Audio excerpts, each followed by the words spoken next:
retour sur le plateau du Grand Soir après justement la phase émotive avec les Lions indomptables. On va essayer maintenant de parler de choses un peu plus sérieuses encore, puisque ces choses sérieuses font beaucoup de tort aux ménages camerounais. On va dire avec vous, maître Ballon Nambélé, que les ménages sont véritablement en difficulté lorsqu'on évoque cette délestage à n'en plus finir.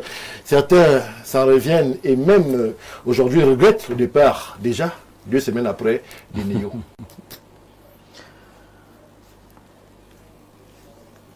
Oui, Stéphane, je suis très ému d'aborder ce sujet qui concerne... On l'a constaté aussi. Oui, qui concerne la renationalisation des NEO. Je vous dis, j'ai personnellement été victime à plusieurs reprises de manquer à mes devoirs professionnels à une certaine heure pour travailler depuis un certain temps, sans compter qu'au niveau de la maison, les vivres, du fait que le courant ne fait que partir, on ne sait pas où, il revient à n'importe quel moment, on ne sait pas quand. En ce qui me concerne personnellement, je pense que le problème de NEO, la renationalisation des NEO est un problème qui s'oppose avec acuité. Parce que la renationalisation des NEO et le retour des délestages, comme l'indique le thème, intervient dans un contexte où le Cameroun est en train de traverser l'une des pires crises énergétiques de l'une de ces dernières années. Donc, en reprenant l'entreprise pour 78 milliards, l'État espérait restaurer sa souveraineté énergétique. Et ceci en toile de fond, il faut rappeler que le rachat de NEO par l'État du Cameroun est représenté le rachat de 51%, voilà, le rachat de 51% des actions de Actis à NEO a fait que l'État devienne désormais l'actionnaire majoritaire à 95%, dont les autres 5% reviennent au personnel. Oui, au personnel, les employés. Maintenant, nous sommes surpris par des vouzélas qui disent que non, c'est bien, l'État est devenu encore propriétaire de la société, d'énergétique et tout ça. Mais est-ce que c'est là où se trouve le problème?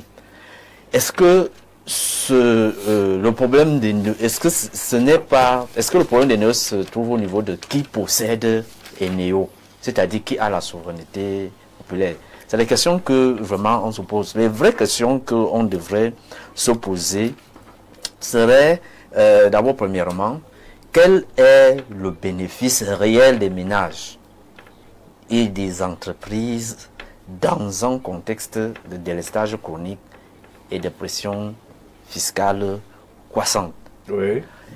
Et dans la même suite des questions, est-ce que la reprise des NEO allégerait-elle la facture ou aggravera-t-elle la dette publique qui est déjà sous tension? Parce que, Stéphane, il faut rappeler que l'État hérite un passif lourd qui limite sa capacité à améliorer sa situation à court terme. De cette capacité, ce passif c'est de 280. Allez-y. Oui, voilà, c'est 280 milliards de travaux de maintenance non réalisés sur les barrages de Son Loulou et de l'Ardo, qui n'ont jamais été exécutés lorsque la concession privée était encore en cours. C'est la première chose. Et la deuxième chose qu'il faut encore rappeler, c'est que l'État doit assumer une charge mensuelle de 10 milliards de francs qu'il doit verser dans le contrat avec Nachtigal. Donc ça fait 120 milliards l'an que l'électricité soit consommée ou non, que l'État devrait verser. Sans compter que avant ça, il y a 500 milliards de dettes cumulées avant la renationalisation. des néo. Alors, en résumé, vous voulez nous dire quoi concrètement? En résumé, nous voulons dire que cette renationalisation des néo est tout simplement le transfert des dettes privées vers l'État. Merci. Merci, Maître Mambélé. Je prends l'avis de M. le maire Ngoulou. Alors, c'est vrai que lorsque l'on sort des chiffres, que l'homme politique sur le plateau nous brandit ici, on pourrait se poser la question de pourquoi renationaliser si on doit s'engouffrer dans un cycle de dettes à n'en plus finir et que la qualité des services ne suive pas. Est-ce qu'il y avait d'abord urgence à renationaliser, monsieur le maire? On pouvait continuer comme ça, avec le minimum qu'Eneo offrait à la possibilité des Camerounais. Il faut quand même reconnaître qu'avec Eneo, le consommateur que je suis, on avait un peu oublié le délestage. Stéphane Barga, je pense que nous sommes dans une situation où les Camerounais veulent parfois quelque chose et son contraire. On reproche beaucoup de choses à l'État. Quand l'État veut faire des choses, une fois l'État réalise un pas, on exige 120 pas tout de suite. Oui. Je crois le contrat, il n'y a pas 2 mois de cela. Est-ce que il n'y a même pas 1 mois.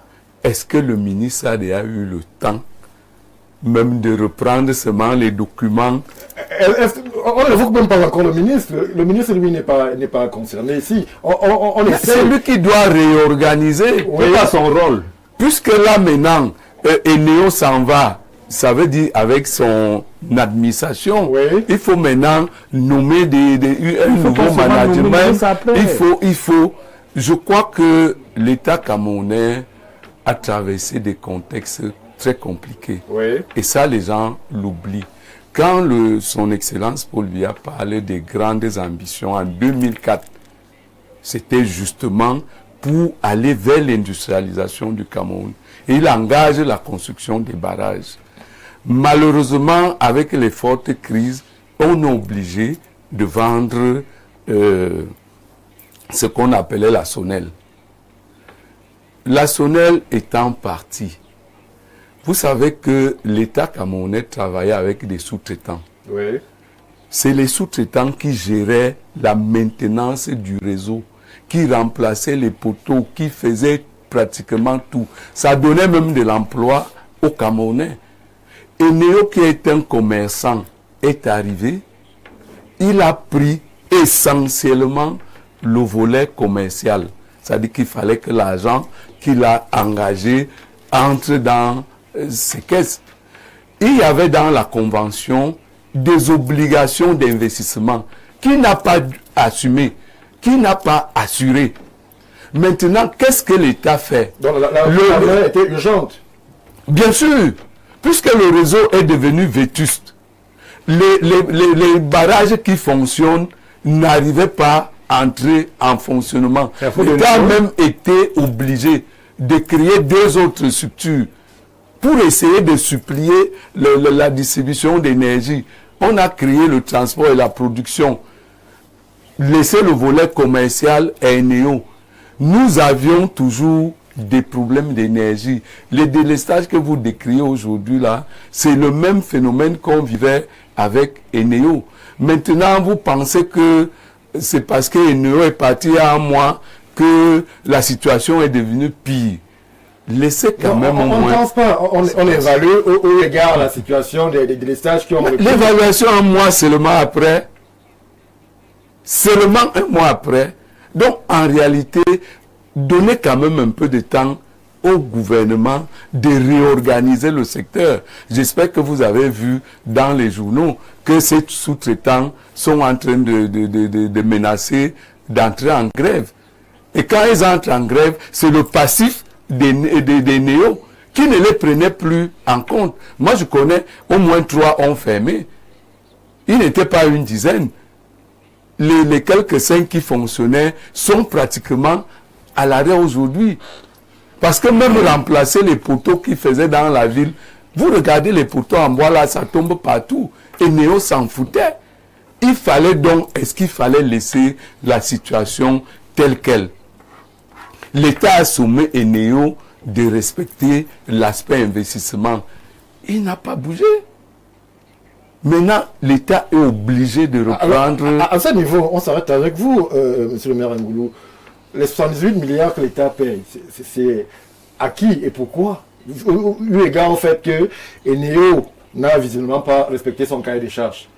Bon, c'est vrai que les débats que nous faisons, les 78 milliards, ce n'est pas forcément de l'argent liquide. Oui. C'est des compensations des taxes et autres que l'État préfère abandonner. Non. Allez-y, vous allez chuter, monsieur le maire. Vraiment. Lors des finances 2026, c'est ce qui a été dit. On vous a compris, monsieur. Bon, quand on fait la loi des finances, quand on parle de 78 milliards, ça veut dire que l'État va porter un sac de 78 milliards et aller donner à Artis.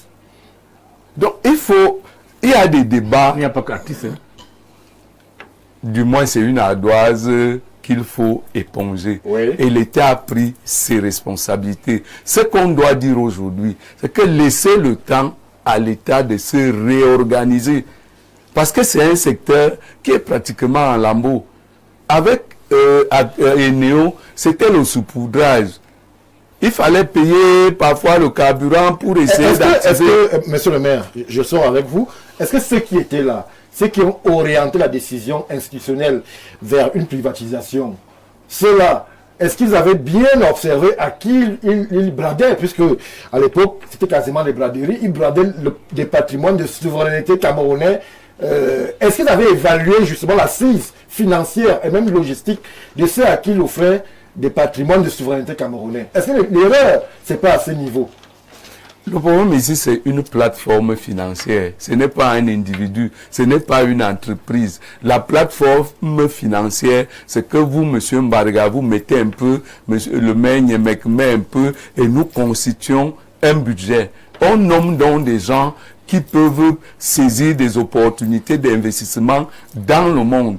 Je ne sais pas quand vous parlez d'évaluation, il fallait aller évaluer qui? La plateforme, le montant d'argent. Et quand vous parlez de braderie, je pense quand même qu'il faut souvent interroger le contexte. Oui. Le Cameroun était dans un programme d'ajustement structurel. Oui. Et les bailleurs de fonds ont imposé un certain nombre de manœuvres à l'État camerounais. L'État camerounais qui avait besoin d'un souffle financier était obligé de céder. Ce n'est pas une affaire, c'est-à-dire qu'on ne s'est pas levé le matin, on a dit on a besoin d'argent, allons vendre la sonnelle d'antan. Il y a beaucoup, Camtel sans publicité, a résisté à cette braderie, parce que l'État s'est dit, avec ce qui est proposé, vraiment c'est un pan de souveraineté, notre communication que nous allons perdre. Donc maintenant que la situation s'assainit un tout petit peu, l'État estime qu'il faut reprendre en main ce secteur d'électricité. Maintenant, à peine un mois, nous trouvons déjà qu'on vit pire que ce qui se faisait il y a 10 ans. Merci, monsieur le maire. Je suis quand même un peu étonné. Celles qui ont fait déjà 2 semaines sans électricité. Non, les populations de Mungara n'ont jamais fait 2 semaines dans le... Nous sommes à Yaoundé. C'est un autre non, vraiment, moi je ne peux pas dire cela. Parce qu'eux-mêmes, ils vont faire des messages là. Vous dites que ce n'est pas vrai. Vers vous. Alors, la faute pourrait être peut-être plus lointaine qu'on le pense, lorsqu'on a évoqué justement le processus qui amène l'État du Cameroun à ces braderies, c'est le terme, il n'est pas fort, qui est employé aujourd'hui avec le recul. Mais aussi, est-ce que la faute ne pourrait pas être aussi un peu plus proche lorsque ceux-là, à l'époque, qui avaient le devoir d'observer justement Eneo, quant au respect du cahier des charges, ont laissé à ce que justement, on en arrive à cette détérioration de l'infrastructure qu'on constate aujourd'hui sans que les mesures adéquates ne soient prises pour justement recadrer et refixer le caractère du contrat qui liait l'État du Cameroun à Eneo. Oui, Stéphane, vous faites bien de parler d'infrastructure parce qu'en réalité, le nœud du problème des délestages, c'est la qualité de notre réseau de distribution aujourd'hui. Et c'est d'ailleurs la raison pour laquelle, lorsque vous parlez dans votre thématique de retour de délestage, je me pose très bien la question de savoir, est-ce qu'il y a d'abord eu la fin des délestages? Parce qu'en réalité, notre système électrique au Cameroun a toujours connu ces problèmes. D'autant plus que la mise en place et l'entretien ne suivent pas. Nous nous retrouvons à une situation où nous avons une certaine fragilité du système de distribution. Et c'est d'ailleurs la raison pour laquelle, lorsque l'État décide de renationaliser INEO, nous voyons là un chemin directeur qui ressemble à celui du port autonome de Douala. Oui. Où, bien évidemment, lorsque l'État a voulu se ressaisir, récupérer le port autonome de Douala, il y a toujours eu ce que nous sommes en train de voir aujourd'hui avec INEO. À savoir que on va très vite à critiquer déjà l'État qui, normalement, a certainement un plan de restructuration qui pourra permettre que nous puissions sortir de l'auberge.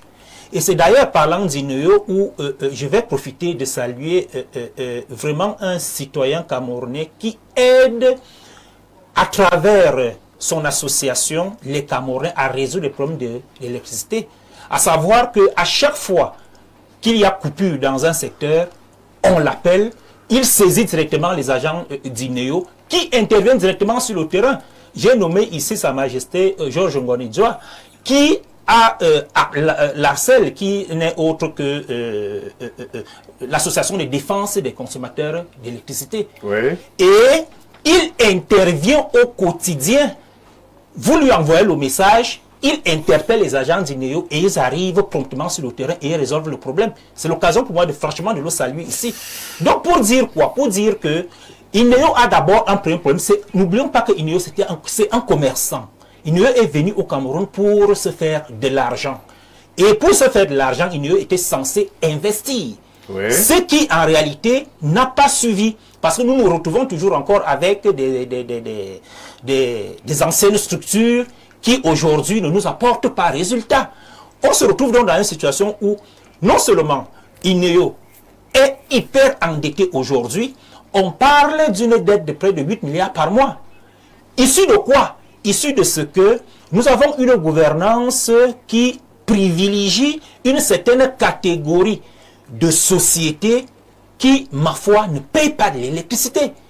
Je voudrais prendre ici aujourd'hui, vous connaissez comment est-ce que nos grandes structures, ministérielles payent l'énergie. Vous connaissez comment est-ce que les grandes sociétés, les universités payent de l'énergie. Or, ce sont des structures qui consomment énormément l'énergie, causant ainsi... Les universités payent l'énergie. Vous allez donc comprendre comment. Il y a un moment où nous étions du côté de soi, on a failli assister à des coupures, où on a présenté l'ardoise à l'université et elle était sommée de payer. C'est justement ça le problème. Présenter l'ardoise, après combien de temps? Or, chez vous, les factures arrivent chez vous après combien de temps? C'est pour faire la différence entre les grands consommateurs et les petits consommateurs d'électricité. Et c'est d'ailleurs, il se pourrait que le minier aurait instruit par rapport au problème de délestage qui refait surface avec l'étiage et tous les problèmes qu'ils évoquent. Oui. Le minier aurait instruit que les délestages soient beaucoup plus accrus du côté des grandes entreprises de consommation d'électricité par rapport aux ménages. Aucun ministre ne peut le faire. J'ai dit aurait. Faut enlever Je ça. suis C'est au pas conditionnel.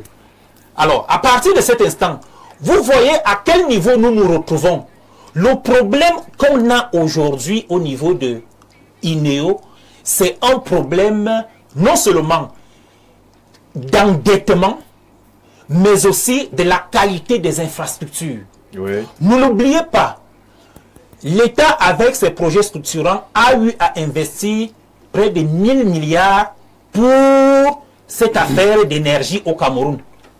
Des années plus tard, nous en sommes où? Alors, si l'État décide donc aujourd'hui de récupérer, de renationaliser ce secteur d'énergie, je ne sais pas pourquoi on fait déjà un procès à l'État du Cameroun aujourd'hui, qui forcément aura un plan de restructuration, un plan de redressement par rapport à cette situation. Parce que parlant de ce plan de redressement, nous aurons certainement quoi? Nous aurons la mise en place des infrastructures, le remplacement des infrastructures avec l'ARCEL qui est censé transporter l'électricité et qui connaît même, parce que là on fait semblant de ne pas faire allusion à l'ARCEL, qui ici connaît des difficultés énormes dans le transport d'électricité. Non, la selle. Donc, à partir de cet instant, nous nous retrouvons avec un déficit au niveau des barrages. Le barrage de Naptigal qui venait d'être, qui a une capacité de plus de 400 MW Oui. et qui est censé délivrer 300 MW, n'arrive même pas à le faire, faute de transport. Qu'est-ce qu'il faut faire? Est-il lui-même déjà opérationnel? Si. Naptigal est opérationnel, mais combien? À 100%? Naptigal est opérationnel, mais n'atteint pas encore son maximum. C'est pourquoi je parle d'un 300 mégawatts qui doivent être délivrés, mais qui ne le sont pas encore. C'est de ça qu'il est question. Quand vous prenez, vous rentrez à Menvele. Menvele est déjà opérationnel, mais est-ce que Menvele délivre déjà son maximum, déploie à son maximum sur le terrain? Voilà autant de problèmes. Donc c'est pourquoi, lorsqu'on revient sur la renationalisation, il faut qu'on donne un peu de temps à l'État du Cameroun. Question de restructurer effectivement cette entreprise et nous espérons que nous allons sortir de l'auberge. Nous allons sortir de l'auberge. Timothée Somba, c'est vrai que les Camerounais ont l'art de se montrer impatients lorsque justement c'est un Camerounais qui est à la manette. Mais la question que l'on pourrait se poser, c'est que le procès qui est fait aujourd'hui, puisque nous sommes en période de veille de fête et qu'il y aurait quelques délestages ici et là, est-ce que véritablement il y avait urgence à virer Néo, puisque c'est le terme, lorsque justement on se rend compte que le cahier des charges n'est pas respecté, mais de façon plus ou moins structurée encore, est-ce que le processus dès la base avec les privatisations n'a pas été raté et que ce qu'on constate aujourd'hui avec ces réseaux affaissés, avec cette logistique qui ne suit pas, n'est que justement la résultante d'une erreur de casting et d'une erreur à la base avec des privatisations mal gérées. Stéphane Barga, permettez-moi de vous faire remarquer que votre question a 3 volets. Est-ce que j'aurai assez de temps pour allez-y, commencez par le début. Voilà. Je vais entrer avec cette pensée de Charles de Gaulle qui disait que le premier impératif d'un État est d'exister. Et pour exister, l'État doit contrôler toutes ses ressources. Et parmi ces ressources, il identifiait l'énergie comme étant la ressource la plus vitale. Celle sans qui l'État n'est pas indépendant et n'est pas maître de sa sécurité nationale. Le débat sur l'opportunité de la renationalisation ou pas est un débat dangereux parce que ce n'était pas un luxe pour le Cameroun de renationaliser. C'était un impératif catégorique qui fait qu'on n'aurait jamais dû privatiser le secteur de l'énergie. Oui. Mais vous connaissez toutes les mafias qu'il y a eu tout autour qui ont amené AES ici. AES qui s'est engraissé. Et vous connaissez toutes les mafias qui ont permis, avec l'ancien ministre dont on n'a pas besoin de prononcer le nom, qui est en exil aujourd'hui, un exil bizarre, parce que personne ne l'a condamné à l'exil. Mais Basile Atanakuna est hors du Cameroun et vous connaissez tout ce qu'on a dit autour de sa gestion camerounaise des eaux et vous voyez tous les problèmes qu'il y a là-bas. Maintenant, on arrive au secteur de l'électricité avec des barrages comme celui de Mekin, qui est un flop total, celui de Menvele qui a été repris en main par l'État et la société de patrimoine EDC qui produit 250 MW, qui fonctionne, mais qui a été mis à l'arrêt justement à cause de Eneo. Parce qu'Eneo ne voulait pas utiliser l'énergie de Menvele, encore pour des affaires de mafia, privilégiant l'énergie de Dibamba, l'énergie de Globelec et l'énergie de Nasegal. Donc il faut dire que le fameux TKP que les gens attaquent à Nasegal n'est pas une nouveauté. Dibamba est déjà dans le TKP, là-bas c'est 8 milliards. Mais les Camerounais n'en ont pas parlé. Vous comprenez que la communication vise souvent à détruire des individus. Maintenant, je vais faire un bref détour sur la question du délestage à l'heure actuelle. Oui. Elle est liée, premièrement, aux problèmes infrastructurels et secondement, aux problèmes périodiques liés au climat. Parce que Nachtigal produit 420 MW avec une capacité installée de plus que ça. Nachtigal est à 100% opérationnel. Mais Nachtigal aujourd'hui n'injecte que 300 MW dans le réseau. Pour quelle raison? L'étiage. L'étiage, c'est la saison sèche. Bien qu'on ait des barrages réservoirs, ils ne peuvent pas suppléer l'eau qui alimente les cours d'eau. Parce que voyez-vous, le mix énergétique que le Cameroun utilise dépend à 70% de l'hydrologie. Parce que nous fonctionnons avec l'hydroélectricité. 20% avec les centrales à gaz et les centrales thermiques de Globelec, KPDC à Kribi et la Dibamba.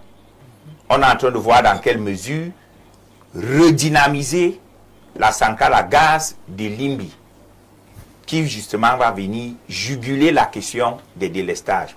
Alors il se passe quoi? Eneo n'honore pas ses factures avec Globelec, qui a mis ses centrales thermiques à l'arrêt. Ça fait 20%, c'est aussi 300 MW. Oui. Ça veut dire qu'à l'heure actuelle, le mix énergétique du Cameroun est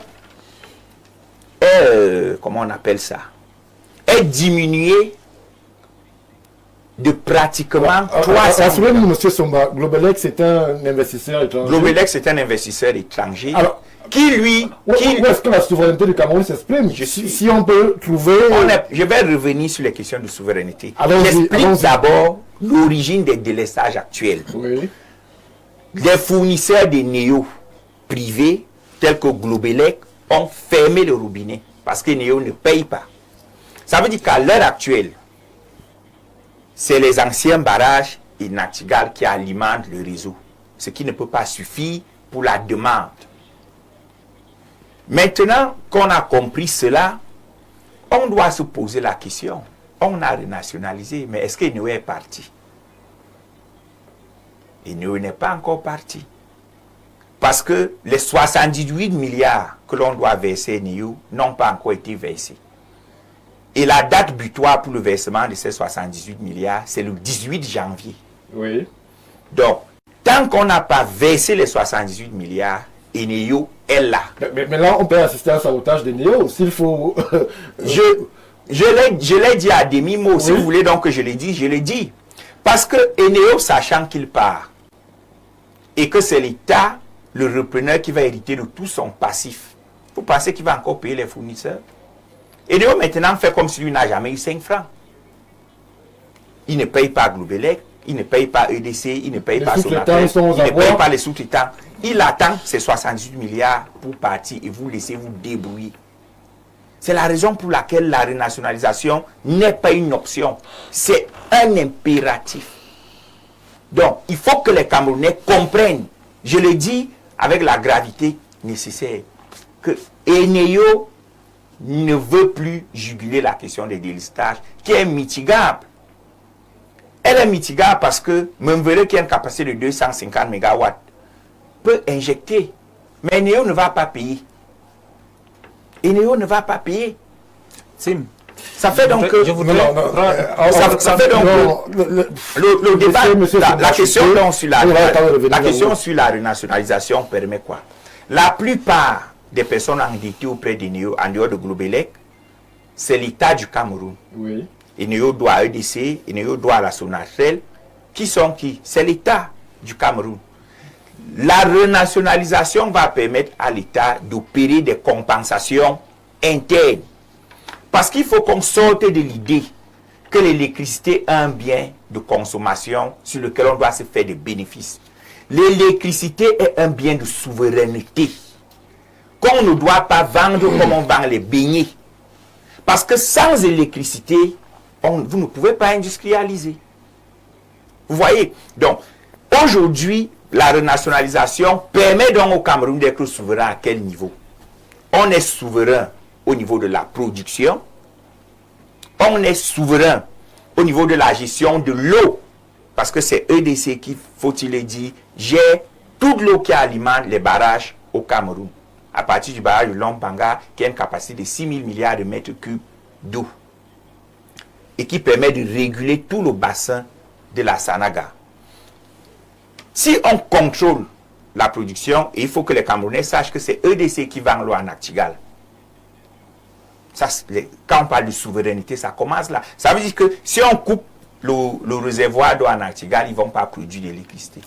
Si on contrôle la production, on contrôle le transport, on contrôle la commercialisation, nous sommes maîtres de notre destin. Merci. Mais je vais sortir en décriant un fait. Oui. Comment est-ce qu'on a abouti à 78 milliards? On a abouti à 78 milliards à la suite d'une expertise de KPME Paris.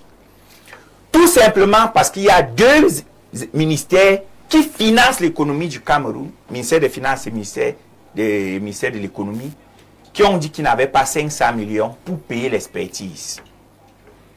C'est terrible quand même de savoir ça. Qui paye donc l'expertise? C'est la Banque mondiale qui finance KPME Paris pour aller contre-expertiser ce que Eneo demandait. Vous vous rappelez qu'Eneo demandait 156 milliards. Après contre-expertise, KPME Paris dit payé par la Banque mondiale à hauteur de 500 millions de francs CFA, dont le ministère des Finances et le ministère de l'économie du Cameroun avaient dit qu'ils n'ont pas 500 millions de francs CFA pour contre-expertiser et encourager l'État à payer 100 milliards. Oui.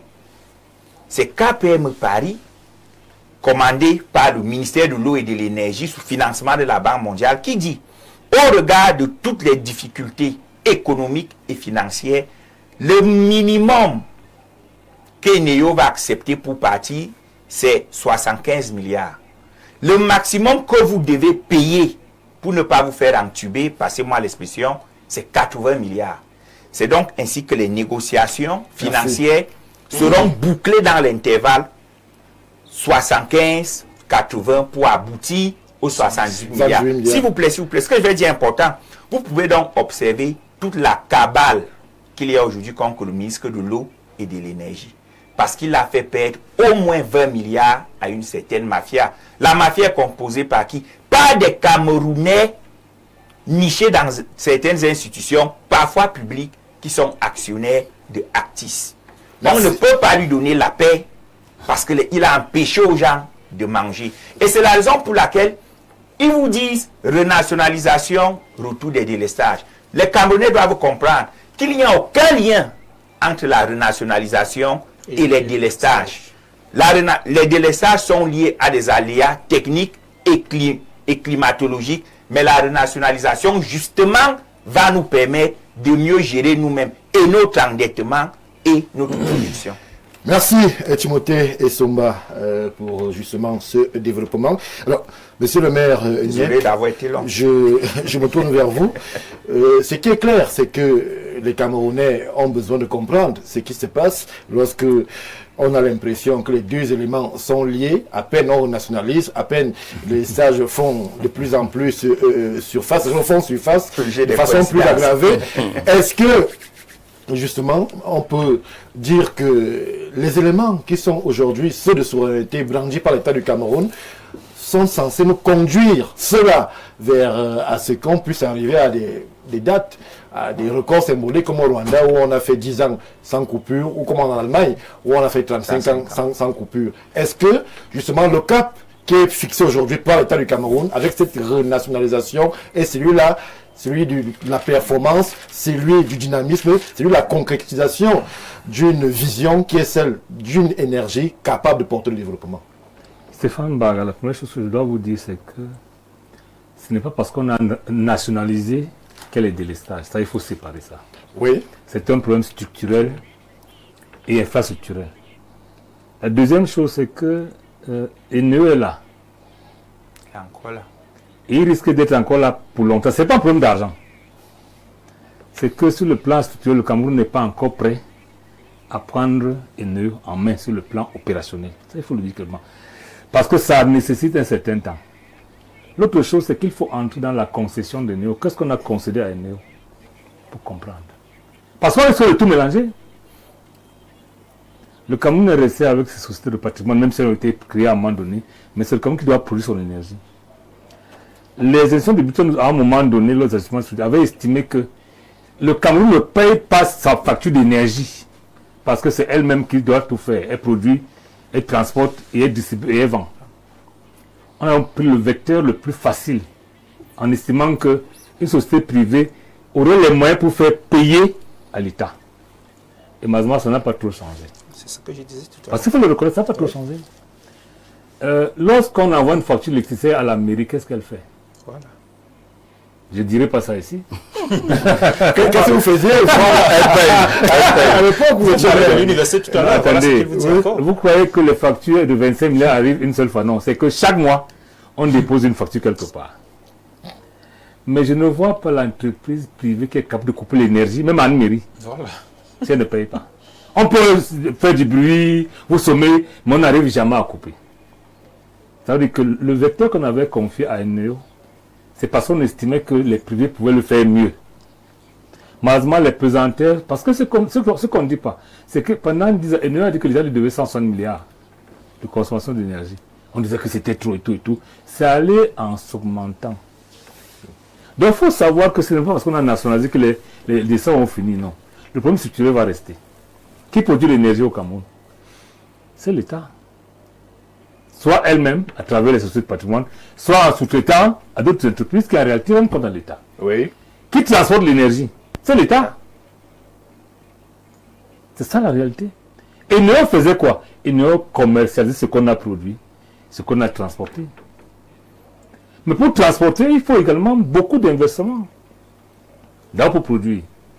L'État a investi énormément en termes de production. La moitié au moins c'est les éléphants blancs. Timothée Soma, c'est certainement ce qui s'est passé. Je ne peux pas croire qu'on n'ait pas l'expertise nécessaire pour savoir que nous devons créer un pool. C'est-à-dire qu'on ne peut pas produire l'énergie et nous dire que ça, on finit de produire, qu'on commence à réfléchir à la ligne de transport d'énergie. Non. Et Timothée Soma a fini par quelque chose de très grave, la mafia. Je suis de ceux qui pensent que la renationalisation de la commercialisation de l'énergie, parce que ce n'est pas tout, était nécessaire. Mais il y avait des préalables à faire. Parce que chaque entreprise a une dette déclarée, une dette non déclarée. Toutes les entreprises du monde. Est-ce que l'État sait ce qu'il a repris? Parce que je peux dire, pour parier sur le futur, il faut savoir ce que vous avez repris. Je ne suis pas certain. Quand l'état actuel de la comptabilité de Néo, l'État sait même. Puisque l'État a dû se faire accompagner par la Banque mondiale pour savoir ce que vaut Néo. C'est ça le problème. La Banque mondiale, c'est qui? C'est ceux-là qui nous ont encouragés à privatiser le service commercial de Néo. Voilà le problème. Ça se passe comme ça parce que vous me soupçonnez d'avoir tué votre frère et moi je veux faire l'autopsie. Vous me le dites, hein, monsieur Niek. Il est possible que vous ayez tué mon frère et je vous dis non, je vais faire l'autopsie pour vous que je n'ai pas tué. La Banque mondiale, permettez-moi de le dire, nous a entraînés à un moment donné à la privatisation parce qu'on estimait qu'il y a un pan qu'on ne faisait pas bien. Parce que si Timothée me prend l'argent, ne me paye pas, je lui fais quoi? En réalité, rien. Parce que dans notre famille, on me dit, tu as mis ton frère en prison pour l'argent. On estime donc que si Timothée prend l'argent à quelqu'un d'autre, alors on prend la personne là pour recouvrer au moins les dettes que je ne peux pas recouvrer. Malheureusement, tout ça a échoué. Et je ne suis pas certain qu'on ait vraiment fait l'audit pour savoir ce que nous reprenons. Et c'est pour ça que moi, je ne parie pas sur l'avenir. Je peux prendre le risque parce que l'État, à un moment donné, peut classer les dettes en perte et profit et continuer. C'est la seule façon. C'est la seule façon. C'est la seule façon, c'est-à-dire qu'on doit, comme c'est à moi qu'on doit, perte et profit. Hein? On continue. Mais dans le cadre d'une entreprise normale, ce n'est pas demain qu'on va combler ce qui a été créé par nous-mêmes. Parce que nous, on se comporte comme si nous devions produire de l'énergie, ce n'est pas vrai. Est-ce que c'est nous qui a fait Mekin? Est-ce que c'est nous qui a fait Nachtigal? Ce n'est pas nous. Le véritable problème est un problème structurel. Il faut qu'aujourd'hui, et c'est pour ça que nous on parle des choses plus sérieuses, qui me semblent pas être les délestages. Je dois dire que je suis de ceux qui sont de délestage. Vraiment énormément. Mais je me dis, qu'est-ce qu'il faut faire pour que demain soit mieux? Oui. Il faut s'arrêter. Il faut, je rappelle que, ça va vous gêner un peu, il y a un barrage qui est en cours de construction, de lancement de travaux, où le barrage s'est retiré momentanément pour qu'on refasse une étude sur le secteur de l'électricité. Je ne veux pas le dire. Mais on attendait 2500 emplois de ce Picote. Ce n'est pas demain. Donc, il faut s'arrêter pour se dire à quel niveau nous sommes responsables de notre propre situation. Parce que les gens se comportent comme s'ils étaient en transit au Cameroun. Comment pouvez-vous, dans un montage financier normal pour construire une Nachtigal, faire assumer le risque financier à l'État? Nous l'avons fait 2 fois. Si vous regardez le montage financier de Nachtigal, c'est l'État qui assume le risque financier. Ça veut dire que dès que c'est produit, même si ce n'est pas distribué, vous êtes acheteur, vous devez nous payer. Nous l'avons fait avec le stade d'Olembe, qui était le complexe multisport Paul Biya. Oui. On a accepté que l'entreprise qui construit cherche les financements et construise. Et à la fin, quand ça échoue, qu'est-ce qui échoue? C'est que le stade n'est pas là. Nous devons payer, c'est une financier encore, nous devons payer aux gens qui nous ont floué à la réalité. Timothée Somba, je pose, comme il sait faire l'investigation. Qui est derrière les gens à qui on versé l'argent? La mafia. La mafia. Et c'est ça le vrai problème. En réalité, nous montons une histoire, on va en concordat et on paye. Et si vous regardez à qui on paye véritablement, vous allez comprendre.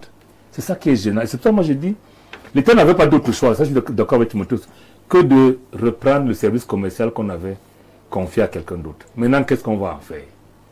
Il faut prendre le temps de savoir où nous sommes. Pour la production, le transport, la distribution, et même... Parce que je rappelle que la dette commerciale de Néo, elle ne me semble pas avoir été auditée. Et Néo doit combien à ses fournisseurs? Au sous-traitant, par exemple. Moi, j'ai dit les fournisseurs d'abord. Oui. Environ 60 millions Je ne sais par pas. an. Environ. Et Néo doit combien à ses sous-traitants? Lorsqu'on reprend l'entreprise, on reprend à la fois l'actif Le passif. et le passif. C'est tout ça mis ensemble que je vous ai dit. À un moment donné, l'État va seulement classer tout ça, tout le passif en perte et profit C'est 800 milliards. pour total. pouvoir avancer. Voilà. Maintenant, ce qui reste Tous les est-ce acteurs que du l'État, marché. j'ai fini par là, Oui, Stéphane rapidement. Bazin. Est-ce que l'État est capable de revoir le contrat qui lie le Cameroun à EDF Pour Nachtigal. pour Nachtigal, de manière que le risque financier soit transféré à quelqu'un d'autre que l'État? Bon, C'est si une vous voulez- interrogation. Si vous voulez la précision, le risque financier était supporté par la Banque mondiale C'est la même chose. à hauteur de 100 milliards. Voilà. Donc, le compte ne pas la Banque mondiale parce qu'on n'est pas liquide. Le projet Nachtigal est un projet viable. Oui. Le souci est que, je l'ai dit avec le cœur un peu fendu, Oui. on a des lignes de transport de 90 kV. Et on a réussi à penser que les lignes de transport pouvaient transporter 225 C'est impensable. kV. Ça veut dire qu'il n'y a pas de ligne de transport. On a c'est donc tout. une énergie de Nachtigal aujourd'hui qui arrive à Douala, mais qui ne peut pas atteindre les ménages. Parce qu'à l'heure actuelle, il faut construire une ligne de transport de l'énergie de Nachtigal de 225 kV. Le problème, c'est qu'à Douala, elle doit passer en zone urbaine. Ça veut dire qu'il faut refaire des indemnisations. C'est très Et si grave. on décide de ne pas utiliser ce modèle et d'utiliser la ligne ancienne, il faut la démanteler et mettre les câbles appropriés. C'est la même chose Sauf que construire une autre sauf ligne que, d'énergie électrique. en démantelant, pour mettre les câbles appropriés, on va plonger les populations Dans le noir. peut-être sur 6 mois ou 1 an. C'est ça. Est-ce que nous sommes prêts? Donc, je suis d'accord avec monsieur le maire. Non, Peut-être que ce sera vous pour la n'avez pas prochaine encore- C'est très grave, vous imaginez comme ça. C'est presque achevé.